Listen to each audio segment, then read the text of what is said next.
Plan பண்ணி அவர் இது பண்ணி எடுக்க வச்சுட்டு அதில் வந்து வியானா சொல்கிறாங்க இது வந்து பக்கா ஸ்கெட்சி அப்படின்னு சொல்கிறாங்க.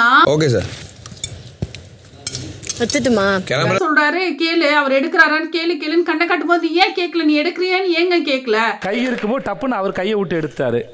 இதுல நாங்க ப்ரோக்ராம் வச்சுட்டோம் அதுக்காக யாராவது ஒருத்தவங்களுக்கு கொடுக்குறோம்னு சொல்லி நீங்க கொடுத்தீங்கன்னா கொடுத்துட்டு போங்க. ஆனா ஆட்டிடியூட நான் வேற மாதிரி பேசினா எப்படி இருக்கும் உங்களுக்கு ஆயிடுச்சு அப்படின்னு சொல்லி ஃப்ரீஸ் மோடுக்கு போயிட்டாரு. நீங்க எப்படி கன்ஃபார்மா சொல்றீங்கன்னா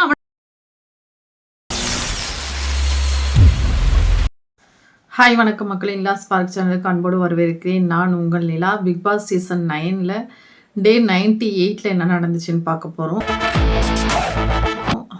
ஸோ இன்னைக்கு வீக்கெண்ட் ப்ரோக்ராமில் டே 2 சண்டே ப்ரோக்ராம் வெளியில் அனுப்பின கண்டஸ்டண்ட்டை திரும்பி உள்ளே கூப்பிட்டு அவங்களுக்கு இந்தந்த ஸ்கிரிப்டை கொடுத்து உங்களுக்கு யார் மேலே வெஞ்சன்ஸ் இருக்கோ கேளுங்க, எல்லா தென் யார் டாப்பில் வருவாங்கன்றதையும் நீங்கள் சொல்லுங்க அப்படின்னு சொல்லி குண்டை இவங்களே வைப்பாங்களாம்.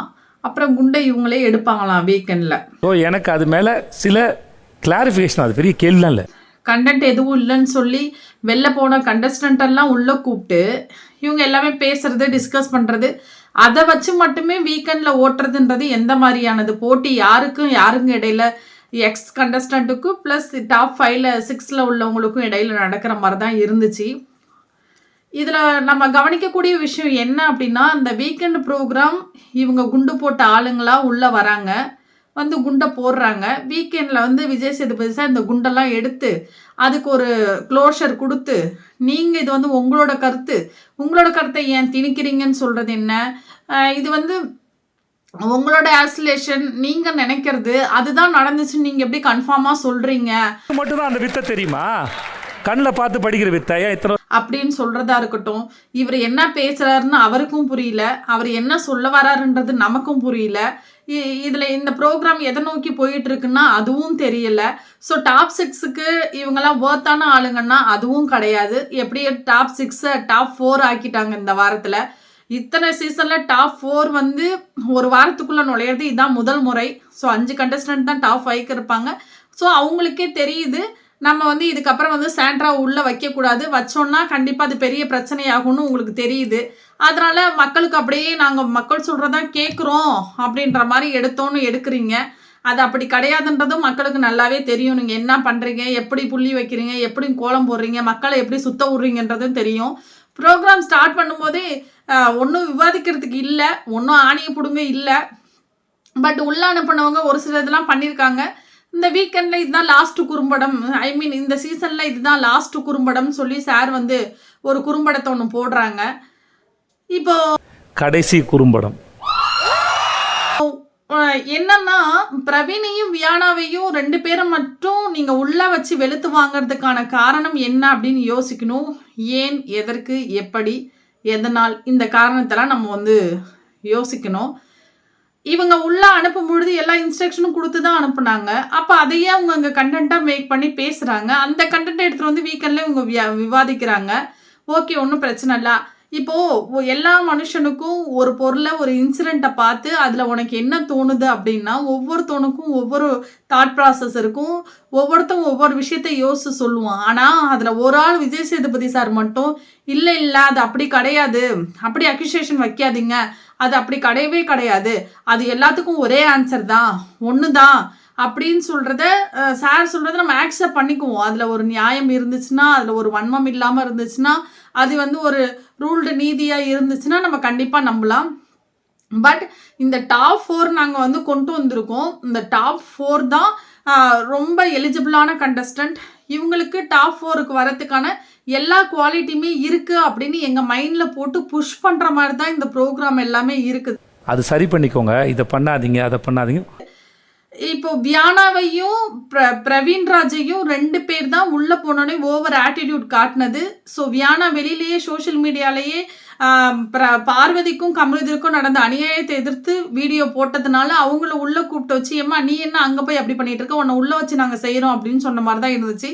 பிரவீன் வந்து ஓவர் ஆட்டிடியூட் காட்டினாரு, ஓவராக பண்ணார். ஒரு சில விஷயங்கள் வந்து ட்ராமா பண்ணுறோன்னு சொன்னதாக இருக்கட்டும், ஹியூமானிட்டி இல்லைன்னு சொன்னதாக இருக்கட்டும், சபரியை பற்றி சொன்னதெல்லாம் எடுத்து 2 வாரமாக பிரித்து முந்தின வாரம், அதாவது சனிக்கிழமை வந்து நாங்கள் கேட்போமா கேள்வியா, அடுத்த நாள் நாங்கள் கேள்வி கேட்க மாட்டோமா, குறும்படமாக போடுவோம்மா, அதை பற்றி நாங்கள் கேள்வி கேட்போம்மா அப்படின்ற மாதிரி தான் இருந்துச்சு. இந்த 2 பேரை இவ்வளோ டார்கெட் பண்ணி அடிக்கிறதுக்கு காரணம் என்ன அப்படின்னா, இவங்க ரொம்ப எலிஜிபிளான கண்டஸ்டன்ட்டு வெளியில் போயிட்டாங்க. வெளியில் போயிட்டு உள்ளே வந்து இவங்க வியானா வந்து டார்கெட் பண்ணது யாருன்னா விக்ரமை ஃபஸ்ட்டு டார்கெட் பண்ணாங்க. நெக்ஸ்ட் ஒன் சபரியை மிக்சர் சபரின்னு சொன்னாங்க. நெக்ஸ்ட் ஒன்று வந்து சாண்ட்ரா வந்து ஆக்டிங் குயின்னு செம்ம ட்ராமா பண்ணுறாங்க அப்படின்னு சொன்னாங்க. அடுத்து பிரவீன் வந்து பார்த்தீங்கன்னா கானா வினோத்துக்கு சப்போர்ட் பண்ணலை, அவர் யாருக்குமே சப்போர்ட் பண்ணல. ஆனால் உள்ளே வந்து அவர் நான் சபரிக்கு சப்போர்ட் பண்ணுறேன் அப்படின்னு சொல்லி சொன்னார். ஸோ அவர் என்ன கேட்டால் அவர் ரொம்ப நியூட்ரலாக நடந்துக்கிட்டாரு. அங்கே இங்கே ஏன்டா ஹியூமனிட்டிலாம் இழந்துட்டீங்க, எதுக்குடா அப்படி பண்ணுறீங்க அப்படின்னு சொல்லி அங்கங்கே ஒரு சில விஷயங்கள்லாம் நியாயமாக அவர் கேட்ட மாதிரி தான் இருந்துச்சு. ஸோ இதை வந்து எடுத்து நாங்கள் குறும்படமாக போடுறோன்னு சொல்லி போடும்பொழுது அதில் வந்து வியானா சொல்கிறாங்க இது வந்து பக்கா ஸ்கெட்சி அப்படின்னு சொல்கிறாங்க. பிளான் பண்ணி அவர் இது பண்ணி எடுக்க வச்சுட்டு, ஆமாம் சார், இது பக்கா ஸ்கெட்ச் போட்டு தான் அவள் அனுப்பியிருக்கா. வெளியில் உள்ளவங்க நீங்கள் என்னதான் டாப் 5ல அவள் தான் வின்னருன்னு நீங்கள் அனௌன்ஸே பண்ணாலும் எங்கள் மனசில் என்றைக்குமே அரோரான்றது வின்னருன்ற நாங்கள் கான்செப்டுக்கே கொண்டு போக மாட்டோம். அவங்க பெரிய அன்னை தெரசா கிடையாது, அவங்க வந்து வீரமங்கை வேலுநாச்சியார் கிடையாது, ஜான்சி ராணி கிடையாது. ஸோ அவங்கள எங்களால் என்றைக்குமே மனசில் வின்னராக ஏற்றுக்கவே முடியாது. நீங்கள் வேணா நாங்கள் ப்ரோக்ராம் வச்சுட்டோம், அதுக்காக யாராவது ஒருத்தவங்களுக்கு கொடுக்குறோன்னு சொல்லி நீங்கள் கொடுத்தீங்கன்னா கொடுத்துட்டு போங்க. ஆனால் கை இருக்கும்போது டப்புன்னு அவர் கையை விட்டு எடுத்தாரு. இதுல தயவு செய்து மக்கள் ஓட்டு போடுங்க, தகுதியான நபரை தேர்ந்தெடுங்கன்னு சொல்லி சொல்லாதீங்க. நாங்கள் இந்த சீசனில் யாருக்கும் நாங்கள் ஓட்டு போட்டதின் அடிப்படையில் யாருமே செலக்ட் பண்ணதே கிடையாது, உள்ளே வச்சதும் கிடையாது.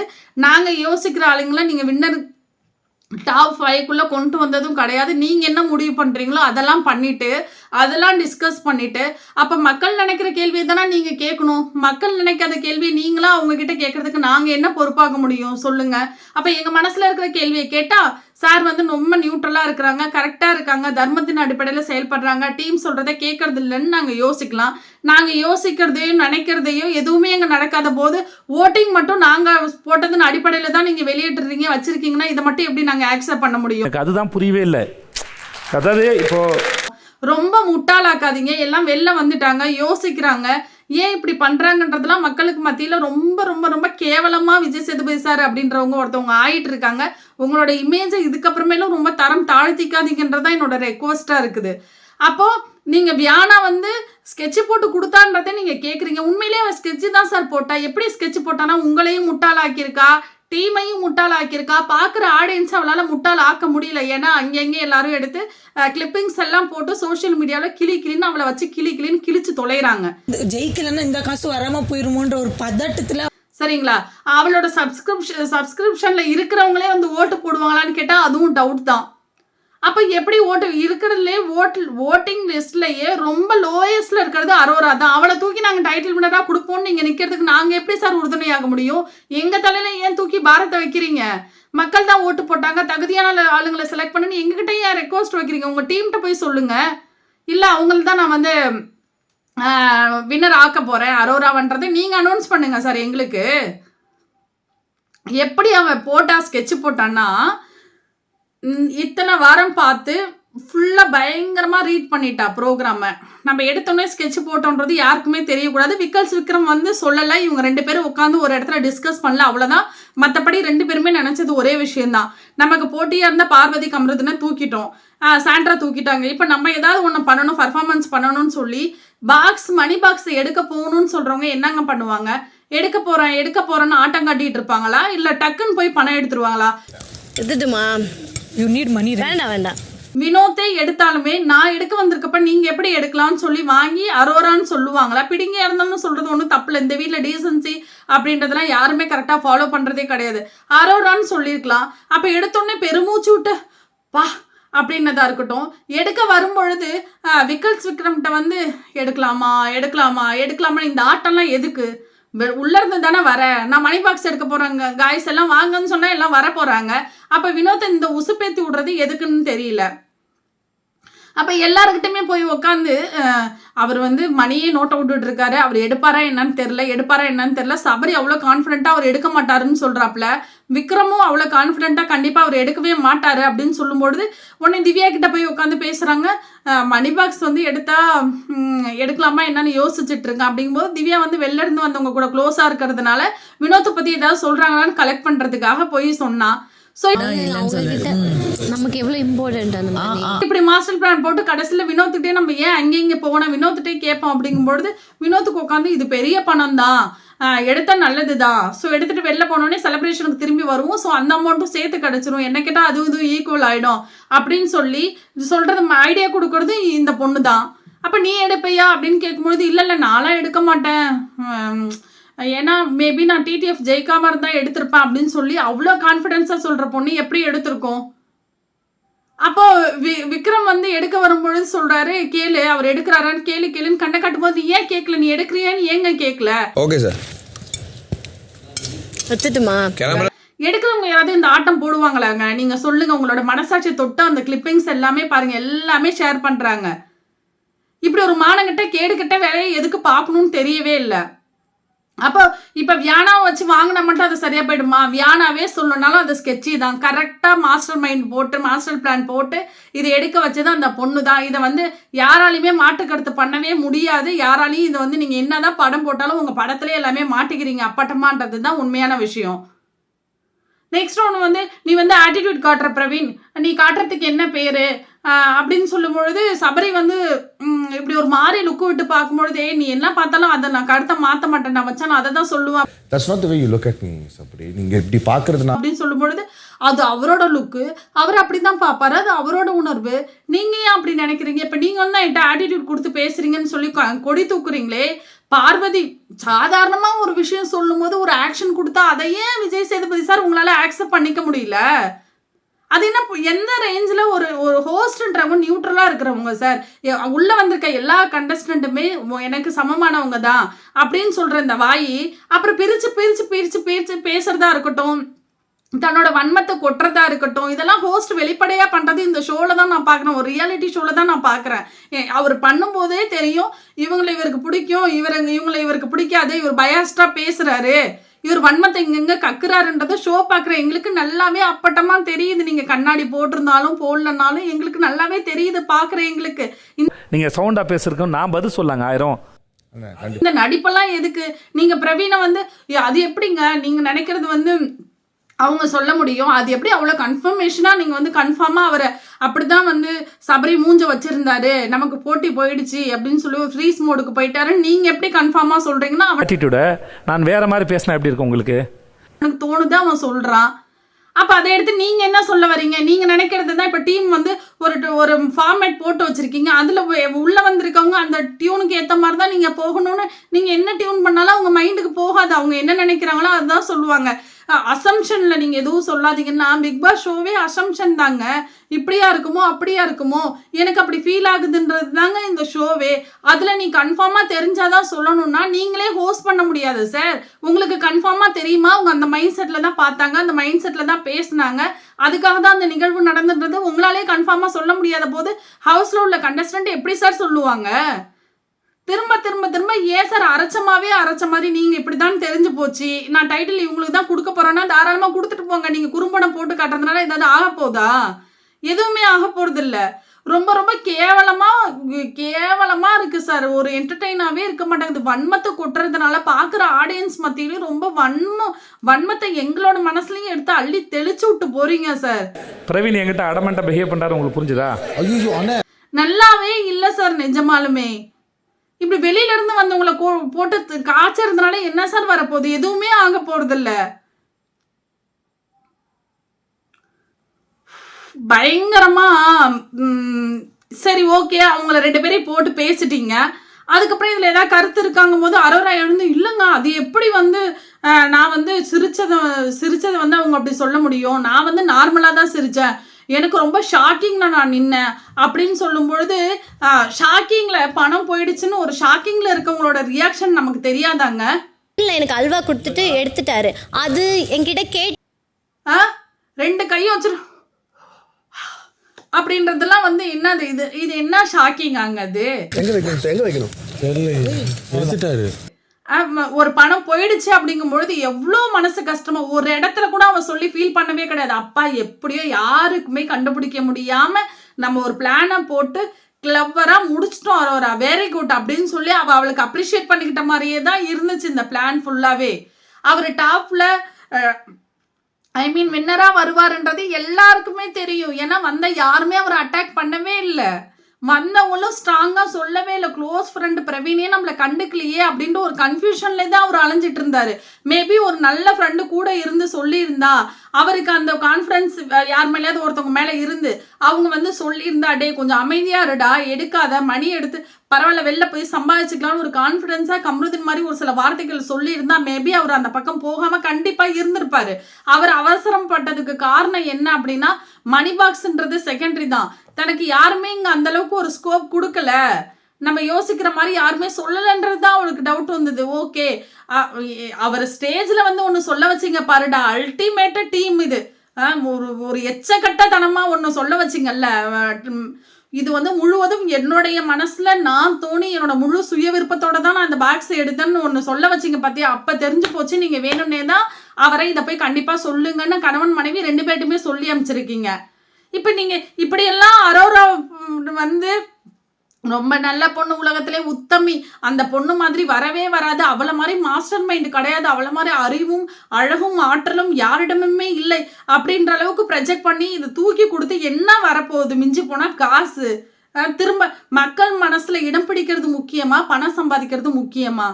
ஃபேம் வந்து எல்லாருக்குமே அங்கங்கெல்லாம் கிடைச்சிடாதுங்க. அது அவங்க மனசுல, மக்கள் மனசுல போய் நீ ஆழமா உட்கார்ந்தா மட்டும்தான் உனக்கான மரியாதையும் உனக்கான இடமும் மக்கள் கொடுப்பாங்க. கண்டபடி எல்லாத்தையும் சம்மந்தமே இல்லாம தூக்கி உட்கார வைக்கிறதுக்கு என்ன இது, என்ன இதுவா? இது என்ன பார்க்கா? காமன்ல உள்ள பார்க்க அங்க தூக்கி எல்லாரையும் உட்கார வச்சுக்கிறதுக்கு நீங்க என்ன மேக் பண்ணா டைட்டில் பணம் மட்டும் தான் கொடுக்கலாம். மக்கள் மனசுல இடத்தெல்லாம் எல்லாருக்கும் நீங்க வாரி கொடுத்துட முடியாது. இன்னி வரலாம் வீட்டை விட்டு வெளில போனாலுமே ஏதோ ஒரு விஷயத்த பண்ணிட்டு போனாலுமே கம்ருதீன் பார்வதி உட்கார்ந்த அளவுக்குலாம் மக்கள் மனசுல யாருமே உட்காரவே இல்லை. இவ்வளோ நாள் உட்காந்து இந்த சாண்ட்ராவுக்குலாம் கொடை பிடிச்சிட்டு இருந்தீங்க பாத்தீங்களா நீங்க?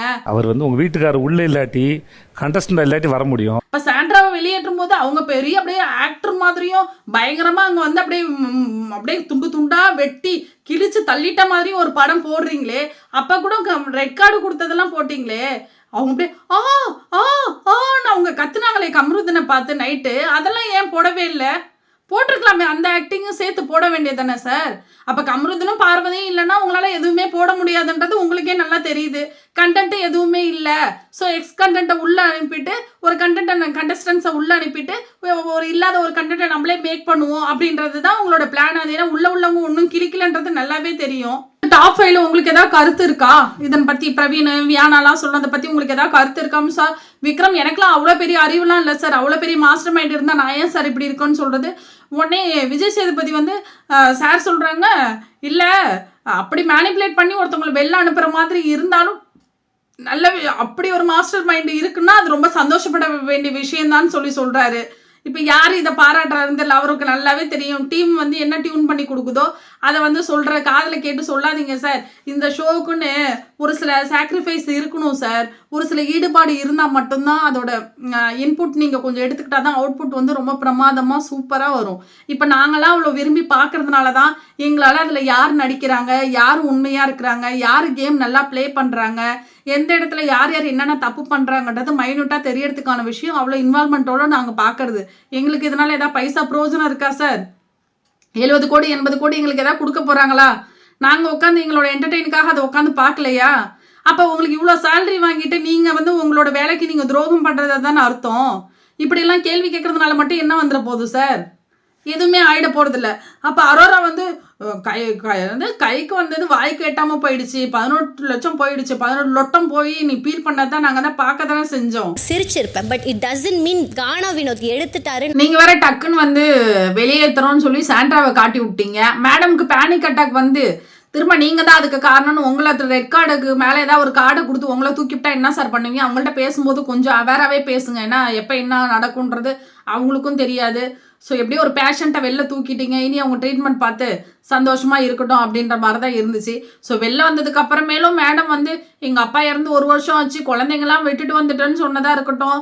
அதுக்கப்புறம் இப்போல்லாம் எனக்கு அழுகையே வரல சார், எவிக்ட் ஆனதுனால அழுகையே வரல. நான் ரொம்ப தைரியமாக இருக்கிறேன். இந்த நாடகத்தெல்லாம் நம்ம உள்ளேயே பார்த்துட்டோம், அதை திரும்ப வந்து நீங்கள் மைக்கில் சொல்கிறதுனால இல்லைன்னா ஆகிட போகிறது கிடையாது. அப்புறமேல் பார்த்தீங்கன்னா அவங்க வெளில ஏற்றினது ரொம்ப ரொம்ப நல்ல விஷயம்தான் சொல்லணும். அதுக்கப்புறம் வந்து ஓட்டு போடுறதுக்கு மக்களே பார்த்து ஓட்டு போடுங்க, நாங்கள் ஓட்டு போடல, நீங்கள் முடிவு பண்ணி வச்சுருக்கிறதுக்கு பார்த்து கரெக்டாக கொடுத்துருங்க சார், அரோராவுக்கு கொடுக்கறதுக்கு பதிலாக மாற்றி வேற யாருக்காவது கையை தூக்கி விடாதீங்க அப்படின்றதான் நம்மளோட கைண்ட் ரெக்வஸ்ட்டாக இருக்குது. அதுக்கப்புறம் வந்து உங்களுக்கு யாருக்காவது உள்ள தேங்க்ஸ் சொல்லணும்னா தேங்க்ஸ் சொல்லுங்க அப்படின்னு சொல்லும்பொழுது அரோரா வந்து சொல்கிறாங்க, கானுக்குட்டிக்கும் இவருக்கு கமருதனுக்கும் தேங்க்ஸ் சொல்கிறாங்களா, ஏம்மா உன் நாடகம், உன்னோட ஆக்டிங்கு, உன்னோட மாஸ்டர் பிளானு, நீ யார், தேவையான போது யாரை எப்படி வச்சுக்குவ, என்னோட பிரச்சனை எல்லாம் சாட்டர்டேவோட போயிடுச்சு அப்படின்னு சொன்னது, இது எல்லாமே எங்களுக்கு தெரியும். அதுக்கப்புறம் இவனை நான் முன்னாடியே பார்த்துருந்தேன்னா, இந்த நர்ஸ் கெட்டப்பில் இப்போ பார்க்குறேன் பார்த்தீங்கன்னா, முன்னாடியே பார்த்துருந்தேன்னா இவன் பக்கமே தலை வச்சு படுத்துருக்க மாட்டேன்னு காஜு பிடிச்ச மூதேவி மாதிரி நீ சொன்னது, அப்புறம் துஷாத்தை பின்னாடியே போய் அலைஞ்சது, வா பாத்ரூமுக்கு கண்ணை காட்டினது, இது எல்லாமே நாங்கள் பார்த்துட்டோம். நீ யாருன்னு தெரியும், நீ எப்படின்னு தெரியும். நீ இப்போ நன்றி சொல்கிறதுனால மட்டும் அவங்களோட ஆடியன்ஸ்லாம் உனக்கு ஓட்டு போட்டு கிழிச்சிருவாங்க. நீ நினைக்காத உன் டீம் என்ன முடிவு பண்ணியிருக்கோ அதை வாங்கிட்டு நீ இப்போ காசு பணத்தை மட்டும்தான் சம்பாதிக்கலாம். மக்களோட நம்பிக்கையோ மக்களோட உள்ளங்களில் என்றைக்குமே இடம் பெறவே முடியாது அப்படின்றது தான் உண்மையான விஷயமா இருக்குது. ஸோ இன்னைக்கு இது மட்டும்தான் நடந்துச்சு. ஸோ இனி வரக்கூடிய நாட்களில் கண்டிப்பாக வந்து என்ன நடக்குதுன்றத பார்ப்போம். அந்தளவுக்கு எதுவும் ரொம்ப வாவ் அப்படின்ற அளவுக்கு இருக்காதுன்றது மட்டும் நல்லா தெரியும். So thank you so much guys, thank you so much. Support பண்ணுங்கள், ஃபாலோ பண்ணுங்கள், ஷேர் பண்ணுங்கள். Thank you so much. You have to support to me. Thank you.